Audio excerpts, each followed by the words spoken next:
Bonjour et bienvenue dans l'émission 44 de Jaf ta mère sur RLP, l'émission de l'association Équité Parentale avec Stéphane depuis le Périgord. Aujourd'hui, la seconde partie de l'émission avec Dominique Mas, psychologue, experte à la Cour d'appel de Saint-Denis à La Réunion, où nous verrons, cette fois-ci, les effets des violences sur les enfants, l'importance de ne pas avoir de conflit devant les enfants, une partie sur l'actualité avec notamment l'affaire du Hamel, etc., l'égalité homme-femme, les manques de moyens pour les expertises et une petite conclusion. Tout ceci, bien évidemment, après une nouvelle intervention de notre pédopsychiatre favori, Monsieur Thierry Lavergne. Ne bougez pas, c'est après ça. RLP. Radio libre en Périgord.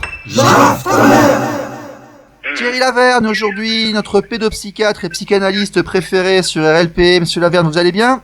Oui, je vais bien. Bonjour Stéphane, bonjour à tout le monde. Bonjour. Aujourd'hui, une petite question technique. Quelle est la différence entre la préadolescence et l'adolescence ? La préadolescence, c'est un petit peu avant l'adolescence, tout simplement.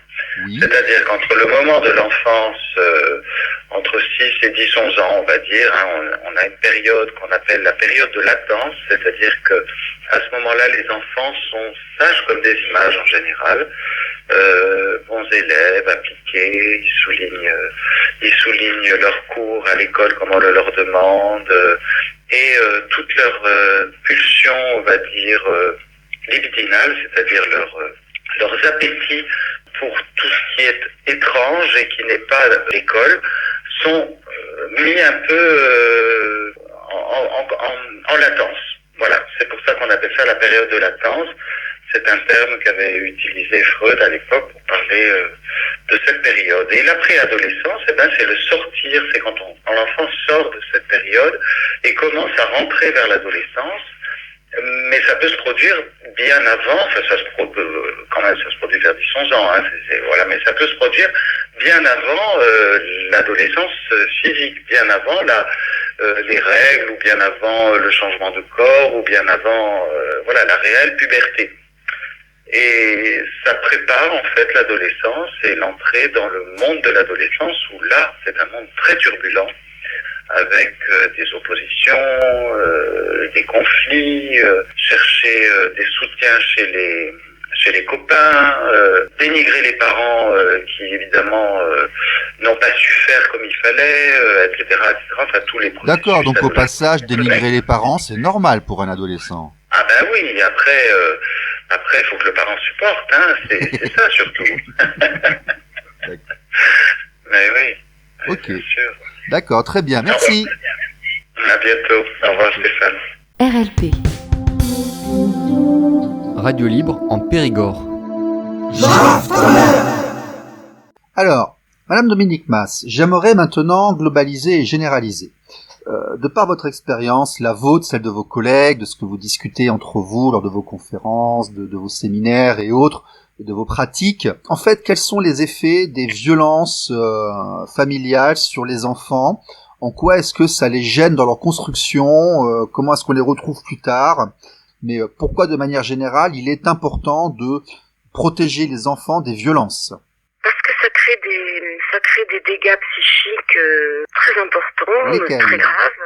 Ça crée déjà un doute total en ses perceptions. Là, j'ai plein d'adultes qui me disent, qui doutent de leur perception, qui doutent de ce qu'ils pensent, parce que le doute c'était la façon de survivre à l'effroyable qu'ils vivaient. Style, le doute peut aller même se dire j'ai fait un cauchemar. C'est un peu ce qu'elles disent les victimes en général. Donc ils remettaient en cause la réalité et après ça remettait en cause leur perception de l'environnement. D'accord. C'est ça, et surtout remise en cause d'eux-mêmes, de leur petite voix qui est énorme, qui est fondamentale, remise en cause de ce que leur sens leur dit, remise en cause de ce que leur cerveau leur dit, remise en cause de la confiance totale. Le trauma, c'est la perte de la confiance en l'humain. Tous les piliers, on vit dans un monde, dans une humanité qui nous a appris à faire confiance. Je peux pas passer ma vie à suspecter un tel, une telle et un tel. On fait confiance. On apprend à l'enfant à faire confiance et à respecter les grandes personnes et surtout à ne pas mentir. Ok, d'accord. Mais le trauma, il sabote la confiance. C'est-à-dire que le monde est devenu une menace permanente, un univers dangereux. On ne peut plus faire confiance ni à ce qu'on ressent soi-même, ni aux autres. C'est quand même très compliqué pour avancer dans la vie. Non, ce sont des forces profondes, qu'il va falloir surmonter ensuite, bien sûr. Oui. Voilà, c'est ça. D'accord. Donc en fait, pour revenir sur la partie soignée, ça veut dire instaurer de la confiance en soi dans l'enfant, lui montrer qu'il réussit, lui donner de l'estime de soi. Oui, mais ça, c'est un travail énorme, parce que c'est lui qui va reconstruire tout ça. C'est un travail de réappropriation de chaque personne.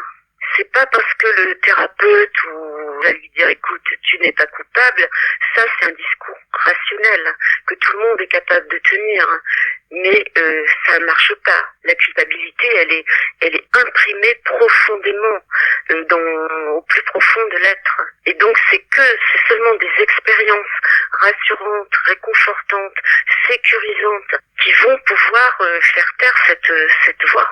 Alors, ce qui s'est passé, un événement unique qui a été distant dans le temps, qu'est-ce qu'il faut ? Il faut en reparler à l'enfant ou il faut qu'il oublie ? Ça dépend. Je pense que déjà, faut en parler quand ça a lieu. Bien sûr. Quand ça a lieu, ne pas le banaliser, ne pas le minimiser, essayer de mettre des mots sur ce qu'on pense qu'il a ressenti, comment il a pu ressentir les choses, sa peur, ses questions, etc., de façon à ce qu'il se sente compris à 100%, peut-être pas 100%, c'est jamais réel, mais un maximum, et donc il se sente sécurisé puisque quelqu'un comprend un peu, peut partager ses questions et sa souffrance et ses peurs. Et puis après, alors on parle plus tard, je pense que ça dépend de quel fait. Peut-être plus tard faire des liens en disant peut-être que ça, à telle occasion tu pourrais être en difficulté, ou ça pourrait réveiller telle chose, ou ça pourrait revenir. Sachant que par exemple pour les agressions sexuelles, il y a certains épisodes de la vie qui ramènent à la mémoire le trauma initial. La puberté, les premières relations sexuelles, la grossesse ou d'autres éléments, un parfum, des choses comme ça.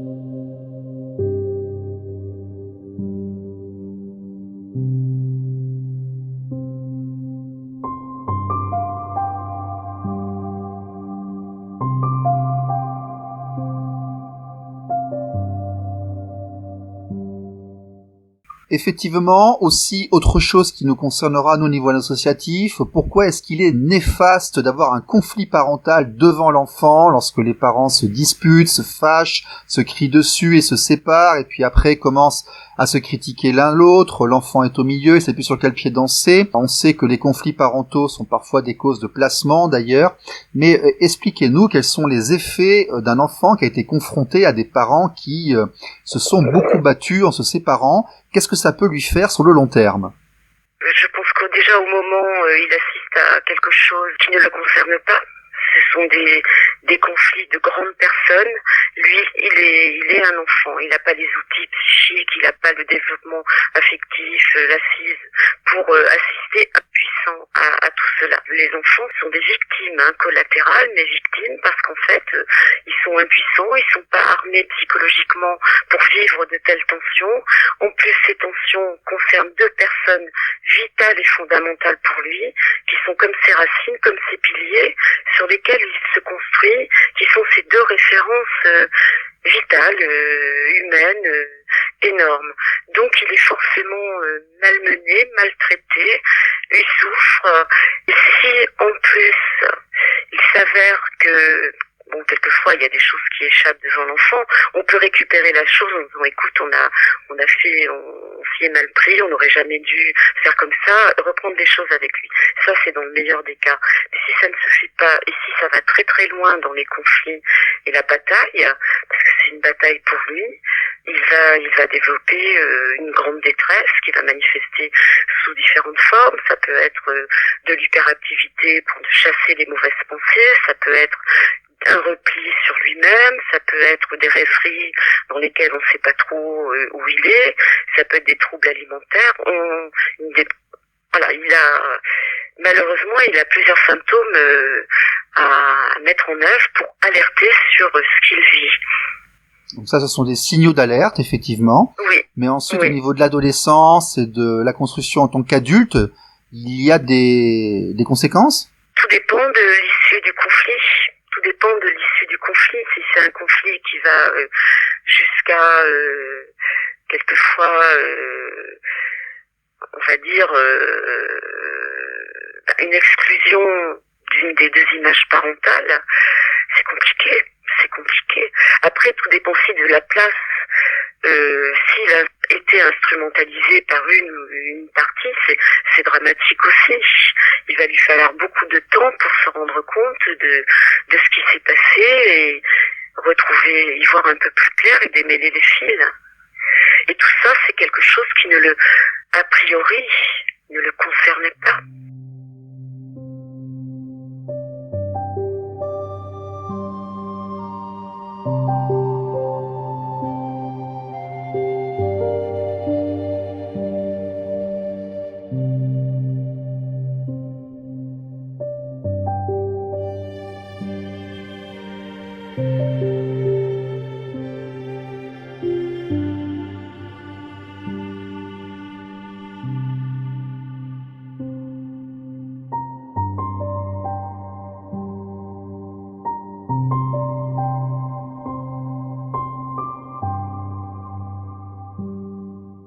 Je ne peux m'empêcher, en vous écoutant, de penser à l'actualité. Il y a notamment l'affaire Epstein. Il y a également l'affaire Duhamel, qui est apparue sur Paris, ce qui nous permettra de dire au passage que les enfants, garçons ou filles, sont égaux devant les violences, mine de rien. Oui, tout à fait. Parce que là, si j'ai bien compris, on a quand même un beau-père d'autorité qui allait dire au revoir à l'enfant de son nouvelle compagne qui avait 13 ans tous les soirs, puis qui lui demandait une petite gâterie avant de se coucher, si j'ai cru comprendre, durant des années. Alors, ce genre de choses, en fait, moi j'ai deux pensées qui me traversent lorsque je les entends. C'est ce gamin, comment est-ce qu'il a fait pour se reconstruire ensuite alors qu'il n'a pas été suivi? Et deux, comment se fait-il qu'il y ait autant de force en présence pour défendre ce genre de choses? Alors je pense que c'est très complexe de répondre à cette question. C'est très complexe. Parce que le voile sur, on va dire l'inceste, est levé depuis des années, depuis les années 80. En tout cas par les romancières, par les artistes, par le MLF. Après, le voile sur les agressions sur jeunes garçons, adolescents, jeunes hommes a été très compliqué parce que dénouer cette parole-là, vu les représentations sociales sur c'est quoi être un garçon, c'était très compliqué à aborder. Mais c'est venu, il y a eu aussi, avant l'affaire du Hamel, il y a eu l'affaire, comment il s'appelle, de Villiers. C'était un inceste frère-frère. Oui, il a même sorti un bouquin et j'en parle dans mon livre, qui s'appelle Tais-toi et pardonne, Flammarion 2011. Ce jeune homme, j'en parle pas mal dans mon livre, il a eu un sacré parcours du combattant et je pense pas que ça soit terminé comme il aurait souhaité, quoi. Et alors, je pense que pendant très longtemps, on n'a pas voulu prendre en compte la gravité des conséquences psychologiques. On a banalisé, on a, je sais pas. Après, c'est quelque chose qui concerne la famille. Et longtemps, la famille, c'était quelque chose où c'était une sphère dans laquelle personne ne rentrait. Il y a eu aussi pendant très longtemps, du côté des psychiatres et de la psychanalyse, la théorie du fantasme. Moi, j'ai eu des tas de patients dans mon cabinet qui ont consulté des années des médecins psychiatres qui leur disaient oui, c'est des fantasmes. Donc, qui n'écoutaient pas leurs plaintes, qui parlaient de faits réels. Voilà, comme nous sommes bien d'accord, aller voir en tant que beau-père un gamin de 13 ans, c'est un enfant, c'est pas bien. Oui. Ensuite, aller voir des gamins de 13-14 ans pour leur promettre du mannequinat et en fait les transformer en outils de chantage sur des célébrités, c'est pas bien non plus. Alors pourquoi est-ce qu'on défend ceci? Pourquoi dans la société, est-ce que vous avez comme moi identifié des forces qui essayent de faire baisser l'âge de consentement, de minimiser les responsabilités des auteurs de ce genre d'actes et en fait de pousser pour faire reculer ces barrières? Est-ce que vous en avez vous aussi identifié et pourquoi et qui? Ah non, et je pense que si c'est le cas, je pense que la fameuse question du consentement, il n'y a pas de consentement possible chez un enfant, chez un ado. Il faut. Alors là, j'en parle aussi dans mon livre. Il y a des mots qui ne sont pas appropriés. Le mot consentement chez un enfant n'a aucun sens. Tout adulte en face d'un enfant est en position de pouvoir, domination, autorité. Tout à fait. Devant un enfant qui est en train de se construire et qui n'a pas les outils intellectuels pour maîtriser et gérer ce qui se passe. Le mot consentement pour moi, est une horreur. Non, je comprends. C'est une horreur. Je comprends. Il fallait pas l'utiliser. Le mot consentement signifie égalité de statut. On peut parler de consentement entre des relations entre un homme et une femme. Voilà, des personnes construites qui comprennent ce qu'elles font. Voilà. Bien sûr. Voilà, tout à fait. Mais là, à partir du moment où c'est un enfant et une grande personne, où est le consentement? C'est quoi moi, ça me gêne, mais c'est quoi ce mot? Et ce mot, ça, c'est un mot qui profite, excusez-moi, entre guillemets, aux agresseurs. Mais voilà, tout à fait. Donc, quelles sont ces forces qui défendent les agresseurs, en fait? Alors là, je ne sais pas. Je pense que il y en a beaucoup. Il y en a beaucoup, partout, dans toutes les classes sociales, pas seulement dans les classes défavorisées, comme on aimerait tant le penser. Et que si c'est dans toutes les classes sociales, ça peut être dans les hautes classes sociales, et donc dans les sphères du pouvoir, forcément. Forcément, c'est la chose la mieux répartie autour de nous. C'est un peu dur là, mais...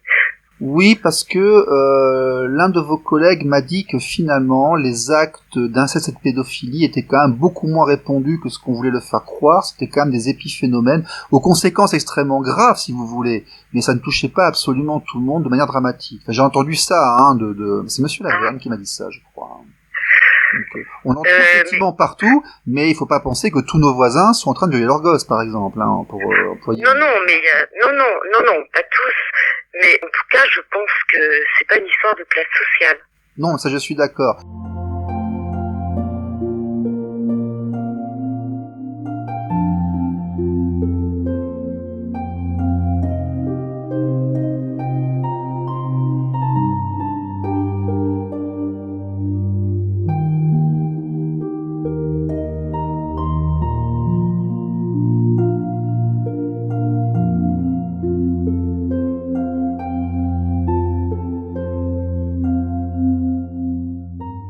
Alors, dites-moi, dans l'environnement dans lequel vous étiez, donc on va dire assise, correctionnelle, tout ça, avez-vous l'impression que l'égalité homme-femme a été respectée autant dans le droit de la défense que de celui des accusés, c'est-à-dire un homme et une femme sera-t-il traité de la même manière en tant que victime, en tant qu'agresseur?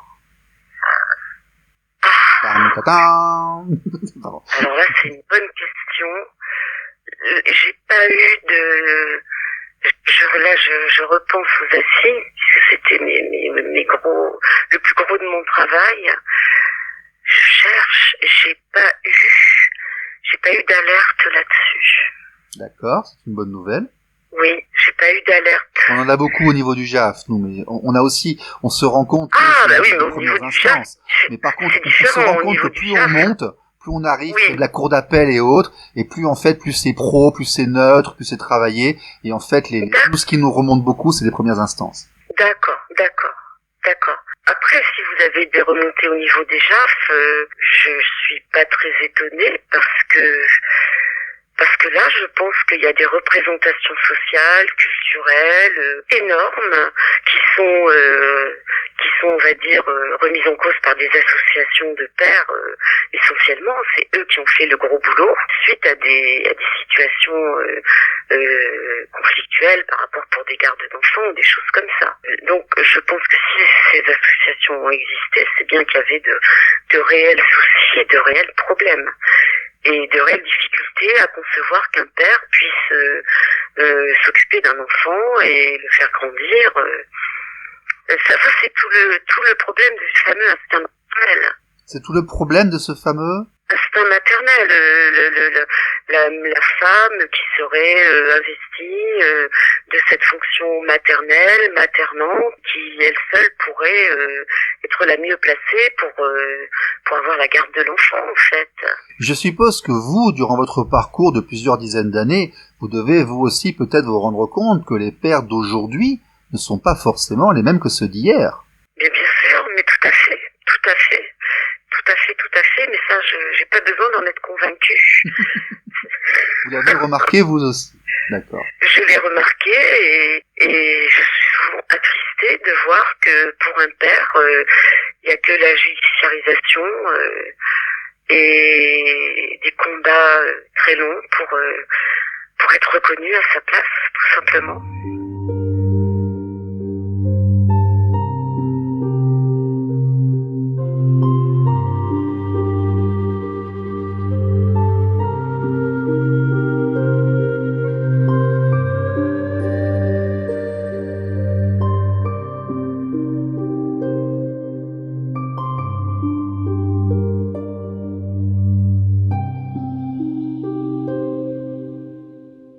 Dites-moi, madame qui avait travaillé en tant qu'expert psychologue, comment se fait-il qu'aujourd'hui nous ayons autant de retours sur des enquêtes qui comprennent beaucoup d'erreurs, qui sont fausses, qui ne conviennent pas, qui sont orientées? Un de vos collègues, monsieur Poussin, Gérard Poussin, que vous connaissez peut-être, qui a écrit de nombreux ouvrages, nous disait que c'était en grande partie à cause de la faible rémunération et puis de la surcharge de travail de ces enquêtes qui faisait que lorsqu'on donne 300 ou 400 euros à quelqu'un qui est déjà en activité, effectivement, faut pas s'étonner que le rapport arrive uniquement un an plus tard. Mais vous, de l'intérieur, avez-vous l'impression que y a un problème avec ces expertises psychologiques et pourquoi et comment on pourrait améliorer tout ça? Alors là, c'est pas très... effectivement, je n'ai jamais caché... C'est pas très gentil, c'est vrai, je suis désolé. Oui. Je n'ai jamais caché que j'étais très mal payée. Moi, les dernières expertises que j'ai faites, c'était en 2013, c'était 173 euros. C'est lamentable. D'accord, ok. Alors, ma ligne de conduite, elle était simple. À partir du moment où j'avais accepté le travail, je le faisais du mieux que je pouvais. Je comprends. Et j'ai encore des collègues qui fonctionnent comme ça. Non, c'est à votre honneur, c'est entièrement à votre honneur. Voilà, je suis entourée de collègues qui me disent, qui tiennent le même discours. Pour le faire correctement, par exemple pour le JAF, là, il faut rencontrer la mère seule, il faut rencontrer la mère avec l'enfant, il faut rencontrer le père seul, il faut rencontrer le père avec l'enfant, ça fait au moins 4 rencontres, et puis il faut réfléchir à tout ça, si je comprends bien. Attendez, oui, non, là je parle d'expertise pour les assises. Ah ok, les assises, voilà. Par contre, pour les JAF, c'était rémunéré effectivement plutôt dans les 300-400 euros, et en tout cas les quelques expertises pour les JAF que j'ai faites à La Réunion étaient payées par les parents. Oui, parce qu'il n'était pas l'aide juridictionnelle. Voilà, c'est ça. Donc là, c'était un gros travail, effectivement, on va dire mieux rémunéré. Mais c'est un travail énorme. Alors après, je sais, malheureusement, parce que quand j'allais aux assises, j'entendais mes collègues experts, je sais que il existe des experts, ils font du copier-coller. Et ça, c'est les assises, hein, c'est pas même les aux JAF. assises, on retrouve ça. Et ben des avocats, même c'était dans les journaux à La Réunion à une époque. Mais je sais bien, je comprends bien. Ouais. Ça, moi je trouve ça, en plus ce sont en général ça venait de la part de médecins psychiatres, enfin j'en ai vu en tout cas, et je n'ai jamais compris en fait. Et vous de l'intérieur, vous confirmez ce manque de moyens des institutions? Ah oui, moi j'ai connu l'époque au tribunal de Saint-Denis, ils avaient plus de papier ou d'encre pour mettre dans les photocopies. C'est hallucinant. Quand on gère il y a des manques de moyens, mais parce que ce n'est pas une priorité. Non mais c'est fou. Le Qui a jour où on va décidé que c'est pas une priorité? Qui a décidé ça? C'est pas vous, je pense que c'est pas son palais. Ce sont les politiques. Je pense que ce sont les politiques. Je pense que ce sont les politiques. Demandez aux gens dans la rue si jamais c'est une priorité ou pas de s'occuper des enfants et des victimes, ils vont vous répondre. Hein. C'est pas bon. Ah, je sais bien, mais c'est pas monté jusqu'en haut, ça. Ça, c'est pas monté jusqu'en haut. D'accord. Bon. Ok.